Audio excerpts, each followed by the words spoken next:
इस कहानी में इतनी ताकत है कि अगर आप इस कहानी को पूरे ध्यान से सुन लेते हो तो आपके जीवन की तमाम बेवजह की चिंताएं, परेशानियां, दुख सब समाप्त हो जाएंगे।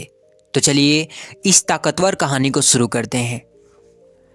बहुत समय पहले की बात है। एक नगरी में एक किसान रहता था। उसको एक बहुत ही बुरी लत लग चुकी थी और वह आदत थी कि वह बेवजह ही सोचा करता था, चिंता किया करता था। वो हर समय किसी न किसी चीज़ को लेकर चिंतित रहता था। उसके दिमाग में हजारों ख्याल आते थे। वो सोचता था कि कहीं मेरे साथ कुछ गलत ना हो जाए, जबकि उसकी ज़िंदगी में अभी तक सब कुछ अच्छा चल रहा था। उसके पास एक बड़ा सा खेत था जिसमें बहुत अनाज भी अच्छा होता था। खेती करने के लिए चार चार हट्टे कट्टे बैल भी थे, 2 बैलगाड़ियाँ भी थी और एक अच्छा और बड़ा मकान भी था। साथ ही उसकी पत्नी और 2 प्यारे प्यारे बच्चे भी थे। लेकिन उस किसान की ये आदत बन चुकी थी कि वो बेवजह ही चिंता किया करता था। मेरे साथ कोई अनहोनी ना हो जाए, इसी बारे में वो सोचा करता था। कभी कभी उसके मन में ऐसे विचार भी आते थे कि अगर मेरी फसल में कीड़े लग गए तो मैं क्या करूँगा। अगर आवारा पशुओं ने मेरे फसलों को बर्बाद कर दिया तब मेरा क्या होगा। सूखा पड़ जाए तो मैं क्या कर सकता हूँ, या फिर मूसलाधार बारिश होने लगी तब भी मेरी फसल खराब हो जाएगी। इसी तरह की बेवजह की बातों से वो हमेशा चिंतित रहता था। भविष्य में ना होने वाली घटनाओं को लेकर वो हमेशा सोचा करता था और हमेशा ही परेशान रहा करता था। उसे सोचने की इतनी बुरी लत लग चुकी थी कि वो कभी भी एक पल के लिए भी शांत नहीं रह पाता था। अगर वो एक चिंता से निकलता तो दूसरी चिंता में फंस जाता। जैसे कि खेती के समय अगर मेरे बैल बीमार पड़ गए तो भला मैं क्या कर सकता हूँ। मेरे बच्चों का भविष्य भला कैसा होगा, कहीं बुढ़ापे में मुझे कोई बीमारी ना हो जाए। मेरे बच्चे बड़े होकर मुझे बुढ़ापे में मेरा ख्याल रखेंगे या नहीं। ऐसे विचार भी उस किसान के मन में उत्पन्न होते रहते थे, जिन्हें लेकर वो अधिकांशतः चिंतित रहता था। धीरे धीरे समय बीतता गया और उस किसान का स्वभाव अब कुछ चिड़चिड़ा सा होने लग गया था और उसका किसी भी काम में मन नहीं लगता था। उस किसान के पत्नी को यह एहसास हुआ कि उसके किसान पति की बेवजह की चिंता करने की आदत पड़ चुकी है। उसने उस किसान को कई बार समझाने की कोशिश की कि तुम बेवजह की चिंता करते हो, तुम चिंता करना छोड़ दो, ये अच्छी बात नहीं है। लेकिन लाख समझाने के बाद भी कोई मतलब नहीं निकलता। उस किसान की सोचने की आदत बिल्कुल भी नहीं छूट रही थी। तभी एक दिन उस किसान की पत्नी को गांव की एक औरत ने बताया कि पास ही के जंगल में एक बौद्ध भिक्षु रहते हैं जो सभी की समस्याओं का हल करते हैं। तुम एक बार जाकर उनसे मिल लो। अगले ही दिन सुबह हुआ किसान और उसकी पत्नी पास वाले जंगल में उन बौद्ध भिक्षु से मिलने के लिए चले गए। वो बौद्ध भिक्षु बहुत ही बुद्धिमान थे और बहुत ही ज्ञानी व्यक्ति थे। वो लोगों की समस्याओं का समाधान करने के लिए प्रसिद्ध थे। वह किसान और उसकी पत्नी उन बौद्ध भिक्षु के पास पहुंच जाते हैं, उन्हें प्रणाम करते हैं और उन्हें अपनी सारी समस्याएं एक एक करके सुनाते हैं। किसान ने कहा कि महात्मा, हर समय कुछ ना कुछ लेकर किसी न किसी वजह से चिंता में डूबा रहता हूँ। मैं ज़्यादातर बुरी चीज़ों के बारे में ही सोचकर चिंतित रहता हूँ जो अभी तक मेरे साथ कभी हुई नहीं है। ऐसी बातें मुझे हमेशा ही परेशान करती रहती है, जिस वजह से मैं अधिकांशतः चिंतित रहता हूँ। उन बौद्ध भिक्षु ने उस किसान की पूरी बातें बहुत ही ध्यान से सुनी और उसके बाद उन बौद्ध भिक्षु ने उस किसान और उसकी पत्नी को कहा कि ठीक है, तुम कल आना, मैं तुम्हें तुम्हारी समस्याओं का हल बता दूंगा। अगले दिन सुबह सुबह किसान और उसकी पत्नी फिर से उन बौद्ध भिक्षु के आश्रम पर पहुंच जाते हैं। लेकिन वहां पहुंचने के बाद वो दोनों ये देखकर दंग रह जाते हैं कि वो बौद्ध भिक्षु जमीन पर पालथी मारकर बैठे हुए थे और उनके सामने एक दूध से भरा हुआ गिलास रखा हुआ था और वह बौद्ध भिक्षु बहुत ही चिंतित दिख रहे थे। वो बार बार उस दूध की गिलास की तरफ देखते और फिर कभी अपना हाथ सर पर मारते और कभी कभी अपना हाथ जमीन पर मारते। वो बौद्ध भिक्षु बड़े ही बेचैन और चिंतित दिखाई पड़ रहे थे। उन बौद्ध भिक्षु को इस तरह से चिंतित और परेशान देखकर उस किसान ने उन बौद्ध भिक्षु से कहा कि हे महात्मा, क्या बात है, आप इतने परेशान क्यों हैं? आप जैसा महान संत इस तरह चिंता में क्यों बैठा हुआ है? उन बौद्ध भिक्षु ने बड़ी ही बेचैनी भरे स्वर में कहा कि मैं इस गिलास के दूध को देख देखकर बहुत ही चिंता में हूँ। मुझे चिंता हो रही है कि कहीं इस दूध से भरे गिलास को बिल्ली पी ना जाए, या फिर वह बिल्ली इसे गिरा ना दे।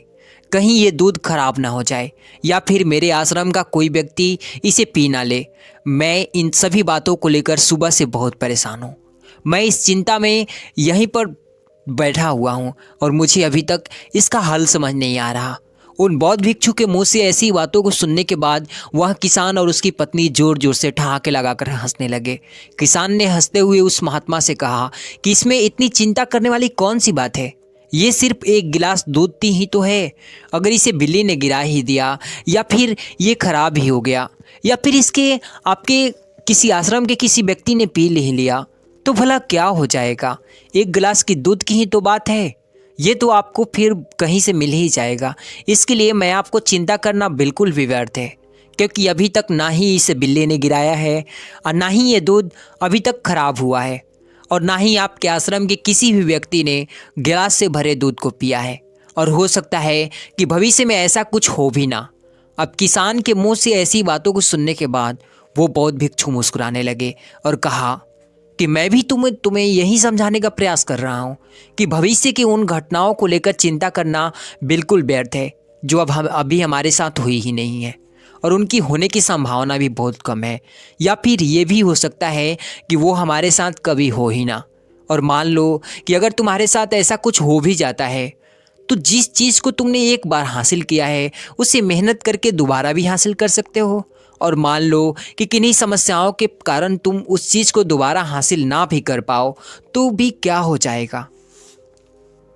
क्योंकि किसी भी समस्या के आने के साथ उन समस्याओं का समाधान करने की जो ताकत, जो हिम्मत होनी चाहिए, वह हमारे अंदर अपने आप ही आ जाती है। अब बौद्ध भिक्षु की इन बातों को सुनने के बाद उस किसान को ऐसा लगा मानो उसके गाल पर किसी ने एक तड़पट चमाचा जन के मारा हो और उसे नींद से जगा दिया हो। उसे एहसास हो गया कि वो भी तो यही गलतियां कर रहा है। वो भी उन भविष्य की घटनाओं को लेकर चिंतित रहता है जिनका कोई अस्तित्व ही नहीं है, कोई अर्थ ही नहीं है, जो अभी तक घटी ही नहीं है और शायद कभी घटेगी भी नहीं। कुछ देर तक वो किसान यूं ही चुपचाप खड़ा रहा और कुछ देर बाद उन बौद्ध भिक्षु के चरणों में गिर पड़ा और कहने लगा कि इतनी आसान भाषा में मुझे मेरी गलती का एहसास दिलाने के लिए मैं आपका बहुत बहुत आभारी हूँ, और आज से मैं अपना पूरा प्रयास करूँगा कि वह बेवजह की चिंता करना बंद कर दे। दोस्तों, जैन बुद्धिज्म में एक कहावत है, जब तुम चल रहे हो तो केवल चलो, जब तुम खा रहे हो तो केवल खाओ। दोस्तों, इस लोकप्रिय कहावत का अर्थ हैरान करने वाला है, और सच कहूँ तो ऐसा लगता है कि इसके अर्थ में ही वो राज छुपा है, जिसे अगर किसी ने अच्छे से समझ लिया और अपने जीवन में इसे सही से उतार लिया तो वो चिंता के बंधन से हमेशा के लिए मुक्त हो जाएगा। इस कहावत के बारे में हम बात तो करेंगे, लेकिन उससे पहले देखते हैं कि हमारे दिमाग में किस तरह के विचार आते हैं। अगर कुछ समय के लिए अगर हम ध्यान देंगे तो हमारे दिमाग में सिर्फ कुछ ऐसे ही विचार हैं जो कि बार बार आते हैं। किसी भी काम को करने के बाद सबसे पहला जो विचार है हमें आता है, वो ये आता है कि क्या हमने सही किया। दूसरा, क्या मैं उसे और बेहतर ढंग से कर सकता था। तीसरा, इसका परिणाम क्या हो सकता है। चौथा, मेरे बारे में क्या सोच रहे होंगे लोग, क्या मेरा यह काम पसंद आया होगा या नहीं। ऐसे विचार हमारे दिमाग में हमेशा चलते ही रहता है, लेकिन हमें पता नहीं चलता क्योंकि हमने इन विचारों के साथ जीना सीख लिया है। दोस्तों, हमारा दिमाग कुछ इसी ढंग से काम करता है। मान लो अगर हमने इसे किसी काम को कई बार करवा लिया तो फिर उसे अपने आप आदत सा बना लेता है, और फिर हम चाहें या ना चाहें हमारा दिमाग उस काम को करने का प्रयास करता रहता है। शुरुआत में तो हमें किसी भी काम को करने के लिए एक एक चीज़ों पर बारीकी से ध्यान देना होता है, लेकिन जब हमें इसकी आदत सी लग जाती है, जब ये काम हम कई बार कर लेते हैं तो ये हमारी एक आदत सी बन जाती है, और हम चाहें या ना चाहें वो काम हमारे दिमाग में यूं ही चलता रहता है। जैसे कि अगर आपको याद होगा कि आपको बचपन में जब आप लिखने की कोशिश किया करते थे तो पहले तो आपको पेन या पेंसिल पकड़ने तक नहीं आती थी, लेकिन धीरे धीरे जब कई बार प्रयास किया गया तो आपको पेन पेंसिल तो पकड़ने तो आ गई, लेकिन एक एक प्रयास के समय कईयों ने इसे कई बार भी प्रयास किया होगा क्योंकि इस वक्त आपको ये हमें अक्षरों को ढंग से लिखने कभी नहीं आता था। पर धीरे धीरे अगर हमने बारीकी से ध्यान दिया, जब हमारे दिमाग में उस पर काम करना शुरू किया, तो धीरे धीरे अक्षर बनने लग गया। और बार बार इसी प्रयास को करते हुए हमारे दिमाग में एक पैटर्न सा बन जाता है, एक आदत सी बन जाती है। और अगर आप लिखने का प्रयास करेंगे तो आपके हाथ खुद ना खुद चलने लगेंगे। जबकि शुरुआत में हमें इस अक्षर को ध्यान करना होता था कि वो अक्षर किस तरह से लिखा गया है, पर आज के समय पर अगर आप उसे लिखेंगे तो यह अक्षर आपके दिमाग में पहले से ही सेट है और आपका दिमाग उस अक्षर को हूबहू उतार देगा। और इसके लिए हमें ज़्यादा सोचना भी नहीं होता। हमारा हाथ पैर और हमारा दिमाग सब एक साथ मिलकर इस काम को बखूबी कर लेते हैं। ठीक यही चीज़ हमारे बड़े होने के बाद होती है। जब हम छोटे बच्चे होते हैं तो चिंता क्या होती है कि ये तो हमें पता ही नहीं होता, लेकिन जैसे जैसे हम बड़े होते हैं तो हमारे माँ बाप हमसे कहना शुरू कर देते हैं कि बेटा अपना होमवर्क कर लो। तुमने होमवर्क पूरा करने की चिंता क्यों नहीं होती? तेरे बहुत जल्द एग्ज़ाम आने वाले हैं। क्या तुम्हें उसके एग्ज़ाम के लिए तैयारी की है या नहीं? तुझे अपनी एग्ज़ाम की चिंता भी है या नहीं? ऐसे बहुत सारे बातों को सुनना पड़ता है। दोस्तों, इस वीडियो से क्या सीखने को मिला कमेंट में ज़रूर बताना। अथर्व भी बेचारा अपने मन से इस कदर परेशान हो चुका था कि उसने अंततः फैसला कर लिया कि मुझे अपने मन को बस में करना है। तो क्या वह इंसान अपने मन को बस में कर पाया या नहीं? यह जानने से पहले आपसे एक छोटा सा रिक्वेस्ट है कि आप इस कहानी को सुनने के बाद इस चैनल को सब्सक्राइब ज़रूर कर लेना, क्योंकि मैं आप लोगों को अपना बनाना चाहता हूँ, आप लोगों को खोना नहीं चाहता। आप जो लोग इस कहानी को सुनते हैं या मेरे चैनल की किसी और कहानी को सुनते हैं, मैं आपसे हाथ जोड़कर रिक्वेस्ट करता हूँ कि कृपया मेरे चैनल को सब्सक्राइब ज़रूर करें। तो चलिए बिना समय गंवाए इस कहानी को शुरू करते हैं। एक बार की बात है, किसी नगर में अथर्व नाम का एक आदमी रहता था। अथर्व नाम से बहुत अच्छा था, पर वो बेचारा अपनी दुखों और पीड़ा से तंग रहता था। वो जो भी कुछ काम करना चाहता और जब वो उस काम को करने लग जाता तो वो उस काम को 1-2 हफ्ते में ही करके छोड़ देता था। वो किसी भी काम में टिक नहीं पाता था। इस कारण वो बहुत परेशान रहने लग गया था। उसके चेहरे पर हमेशा काले बादल छाए रहते थे। अब वो किसी से बोल चाल भी नहीं कर पा रहा था। वो जब घर आता तो उसके घर में भी लड़ाई झगड़े रोज हुआ करते थे। अथर्व इन सब से बहुत ही ऊब चुका था, क्योंकि यह सब दुख पीड़ा उसे और अधिक सता रही थी। उसे अब लगने लगा था कि अब मेरे मरने के बाद ही इन सब का निवारण हो सकेगा। पर जब वो ये कदम उठाने को सोचता तो उसका मन उसे रोक लेता था। उसे समझाने लगता था कि तुम्हारे माँ बाप हैं, तुम्हारे भाई बहन हैं, और इसी तरह के मोह माया में अथर्व को फंसा देता था। वह बेचारा ना तो इधर का था और ना ही उधर का था, क्योंकि अथर्व को लग रहा था कि शायद इस दुनिया में हम जैसे फंसे असहायों के लिए कोई सहायता नहीं करता, और भगवान भी तो सिर्फ धनवानों की ही सहायता करता है। हम जैसे गरीबों और असहायों के लिए तो वो निर्दयी है। और इस तरह से वो भगवान को भी दोष देने से नहीं चूकता था, क्योंकि वो अपने दुखों दर्दों से पूरी तरह लहूलुहान हो चुका था। तभी एक दिन अथर्व एक मार्ग पर पैदल जा रहा था तो एक सज्जन मिले, और वो अथर्व के आसपास के रहने वाले थे। उन्होंने अथर्व को बताया कि तुम किसी बाबा के पास जाओ और उनसे जाकर अपने मन को वश में करने का उपाय पूछो, क्योंकि तुम जब अपने मन को वश में कर लोगे तो तुम्हारी सभी समस्याओं का हल मिल जाएगा।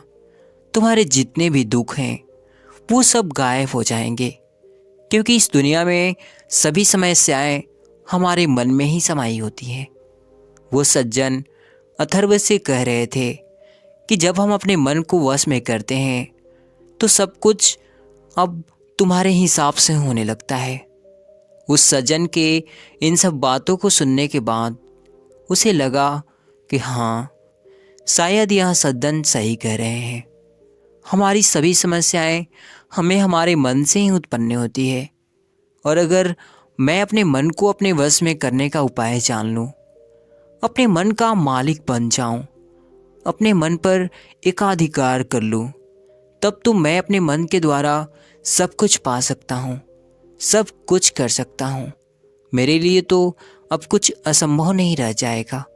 लोग मेरी पूजा करने लगेंगे इस दुनिया में, क्योंकि मैं इस दुनिया में शायद कोई अपने मन को वश में करने वाला मैं एक लगता रह जाऊंगा।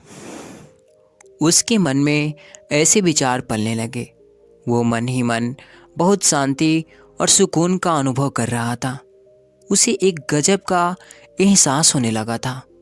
उसे ऐसा लग रहा था कि मानो एक गजब का एहसास होने लगा था। उसके साथ ऐसा सोचने मात्र से ऐसा महसूस हो रहा है, तो अगर वो सच में किसी बाबा से इसका उपाय जान लेगा तो वो एक महान आदमी बन जाएगा। अथर्व ने उन सज्जन को मन ही मन धन्यवाद देते हुए मार्ग में आगे की ओर बढ़ गया। वह जब अपने घर पर पहुंचा तो उसके घर पर भी पहले के मुकाबले बहुत शांति थी। सभी घर वाले बहुत ही खुश नजर आ रहे थे। अथर्व ने सोचा कि अगर वे सज्जन उस मार्ग पर ना मिलते तो शायद मैं कभी भी अपने दुखों से बाहर नहीं निकल पाता। लेकिन अभी भी उसके मन में ये चल रहा था कि अभी तो मन को वश में करने का उपाय ढूंढना बाकी है। इसी तरह सोचते सोचते शाम हो चुकी थी। तब अथर्व ने सोचा कि मैं कल सुबह बाबा को खोजूंगा और जिस बाबा ने उपाय बताएगा मैं उसे खूब दान करूंगा। अगली सुबह अथर्व किसी बाबा की खोज में निकल पड़ा। खोजते खोजते वह एक स्थान पर पहुंचा। वहाँ एक बड़ा सा आश्रम था।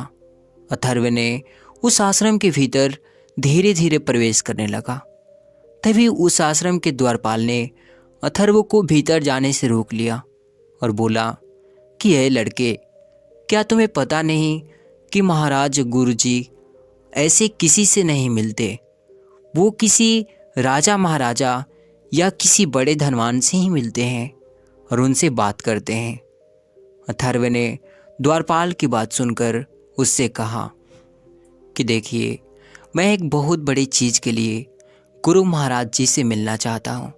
कृपया आप उन्हें जाकर एक बार कहिए, वो मेरी विनती अवश्य सुनेंगे। अथर्व की बात सुनकर द्वारपाल ने कहा कि देखो युवक, तुम जो भी हो, मैं नहीं जानता कि तुम कौन हो, पर तुम जो भी हो तुम उनसे नहीं मिल सकते।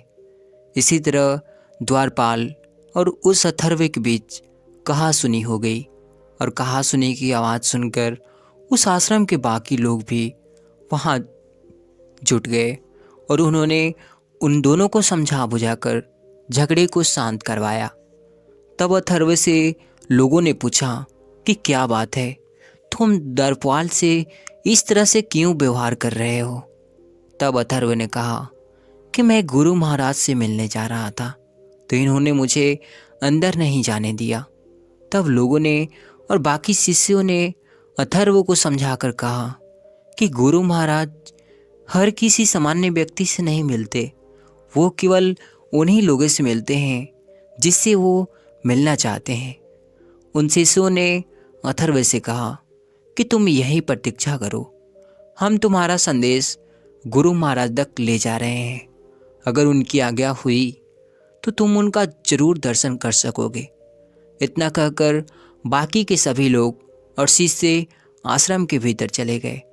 कुछ देर बाद उस आश्रम में से एक शिष्य निकल कर आया और उसने अथर्व से कहा कि चलो, तुम्हें गुरु महाराज ने बुलाया है।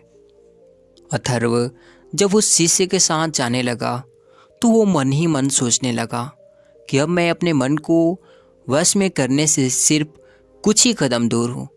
अथर्व जब उस गुरु महाराज के पास पहुँचा तो उसने देखा कि गुरु महाराज एक बहुत ही सुंदर वस्त्र पहनकर एक सोफे पे विराजमान है।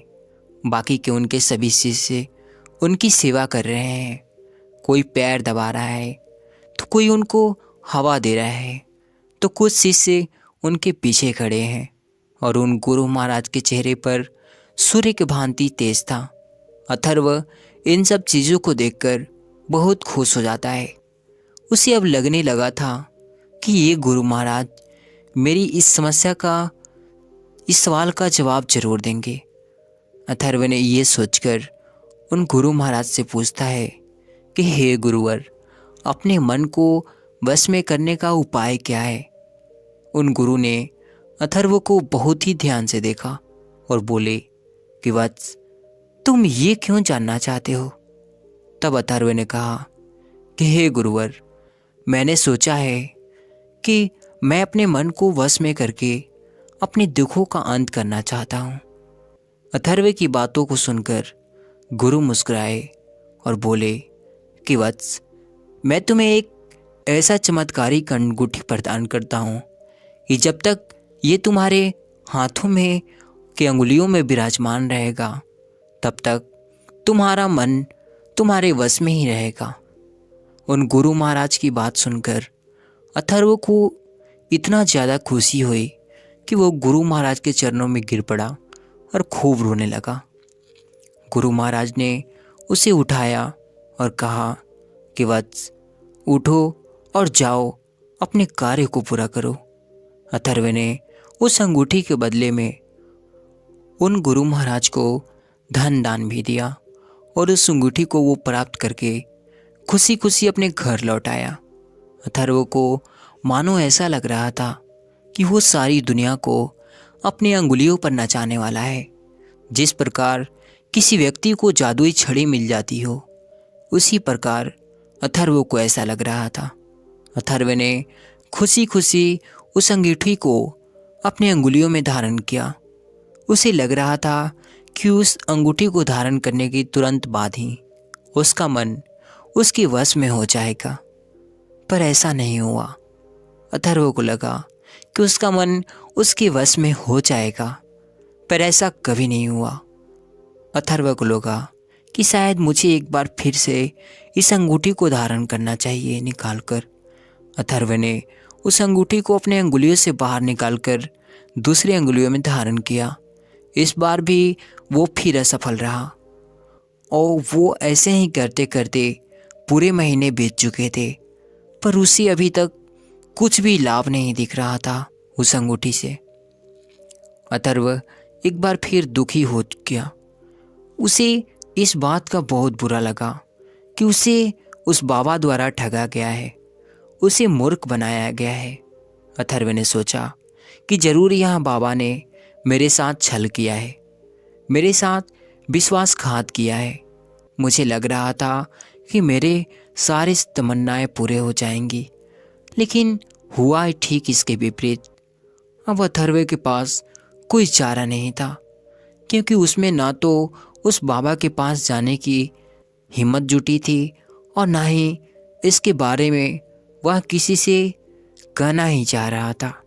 अथर्व के जीवन में एक बार फिर से उसकी आंखों के सामने अंधेरा छा गया। अब वो पहले से भी ज़्यादा दुखी और उदास रहने लगा था। उसे फिर यह समझ नहीं आ रहा था कि वो करे तो क्या करेगी। अब वो किस पर विश्वास करे, किस पर भरोसा करे। उसे लगने लगा कि ये दुनिया मक्कारी पर टिकी हुई है। ये दुनिया के लोग भी मक्कार है, लालची हैं, ढोंगी हैं, कपटी हैं। इस तरह के विचार उसके मन में तेजी से आ रहे थे। एक दिन की बात है, अथर्व किसी मार्ग से होकर गुजर रहा था। तभी उसने देखा एक फटा पुराना कपड़ा पहने हुए एक बड़ी और दाढ़ी वाला बाबा अपनी लाठी लिए उसकी तरफ चला आ रहा है। जब वो फकीर बाबा अथर्व के काफ़ी नज़दीक आए तो अथर्व ने अपना मार्ग बदलना चाहा, लेकिन उस फकीर बाबा ने उससे रोकर कहा कि बेटा, क्या हुआ? तुम उतने दुखी और परेशान क्यों लग रहे हो? उस बाबा की बात सुनकर अथर्व ने कहा कि बाबा, मैं जानता हूँ कि सब ढोंगी हैं, सब कपटी है, सब लालची है। कोई भी बिना मतलब के किसी से बात नहीं करता। सब यहाँ अपने मतलब से जीते हैं। यहाँ कोई अपना नहीं है। इस पर उस फकीर बाबा ने मुस्कुराते हुए पूछा कि बेटा, क्या हुआ? क्या तुम्हें किसी ने ठगा है? क्या तुम्हें किसी ने बेवकूफ़ बनाया है? मुझे तुम बताओ, शायद मैं तुम्हारी इसमें कोई मदद कर सकूं। उस फकीर बाबा की बात सुनकर अथर्व ने कहा कि बाबा, किसी ने मुझे धोखा नहीं दिया है, कोई कपट छल नहीं हुआ है मेरे साथ। बस मुझे आप अकेला छोड़ दीजिए। मैं बस एकांत में रहना चाहता हूँ, किसी से कोई बात नहीं करना चाहता। बस मैं अपनी मर्जी से जीना चाहता हूँ। तभी उस फकीर बाबा को लगा कि यह आदमी तो सच में बहुत परेशान लग रहा है।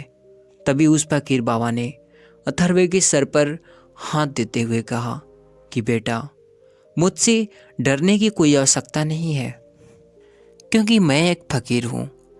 ज़्यादा से ज़्यादा यही करूँगा कि मैं तुम्हारे घर का भरपेट अन्न खाऊंगा, और इससे ज़्यादा मैं तुमसे क्या लूँगा मेरे बेटे। अथर्व ने जब फकीर बाबा की इस भावुकता भरी आवाज़ को सुना तो उसे एहसास हुआ कि हाँ, यह फकीर बाबा सच कह रहा है। यह मेरा ज़्यादा से ज़्यादा काम बिगाड़ लेगा। मुझे अपने में समस्याओं को इसके सामने ज़रूर प्रस्तुत करना चाहिए। क्या पता, हो सकता है कि जो काम वो बड़ा गुरु महाराज नहीं कर पाया, शायद ये फकीर बाबा वो काम कर दे। लेकिन तभी अथर्व के मन में एक और विचार उत्पन्न हुआ कि अगर इतने महान बाबा मेरे दुख का निवारण नहीं कर सका, तो क्या यह फटेहाल फकीर, जिसके पास पहनने के लिए ढंग के कपड़े नहीं है, जिसके पास खाने के लिए एक दिन का अन्न नहीं है, वो कर देगा? मुझ में इसे शंका हो रही है। लेकिन शंका करने के भी क्या लाभ? उसके पास तो दूसरा कोई चारा ही नहीं बचा था, क्योंकि वह किससे अपने पास अपनी समस्या को बताएगा, किस पे फिर विश्वास करने का हिम्मत दिखाएगा। उसके मन में यह विचार आया कि हो ना हो, इस बाबा को मुझे मेरी सहायता, मेरी समस्या बता देनी चाहिए। तभी उस फकीर बाबा ने अथर्व को विचारों के बीच में ही टोकते हुए कहा कि बेटा, कहाँ खो गए? क्या तुम्हारे मन में अभी भी यही चल रहा है ना कि मैं तुम्हारी समस्याओं को नहीं सुलझा पाऊंगा? कोई बात नहीं, लेकिन एक बार अपना दुख तो बताओ मुझे। शायद मैं तुम्हारा, हो सकता है कि तुम्हारा दुख बांट सकूं, कुछ कम कर सकूं। तभी अथर्व ने उस फकीर बाबा की बात सुनकर कहा कि हे बाबा, मैं काफ़ी दिनों से अपने मन से परेशान हूँ। मेरे मन में तरह तरह के विचार आते रहते हैं। इसी कारण मेरे घर में लड़ाई झगड़े प्रतिदिन होता रहता है।